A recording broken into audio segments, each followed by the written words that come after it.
Media नाल बदसलूकी मामले में केजरीवाल के ड्राइवर खिलाफ FIR दर्ज। महिला पत्रकार के पैर ते कार चढ़ाने के इल्जाम में दर्ज होया मामला। अकाली दल के जिला प्रधानों नाल पार्टी प्रधान सुखबीर बादल की चंडीगढ़ में बैठक। सरकार के कामों नूं लोकां तक पहुंचाउण ते बनेगी रणनीति।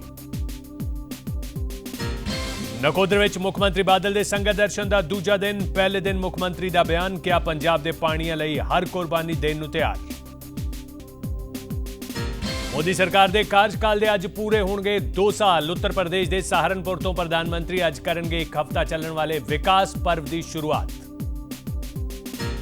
IPL तो बाहर हुई कोलकाता एलिमिनेटर मैच में हैदराबाद ने 22 दौड़ां नाल दित्ती मात।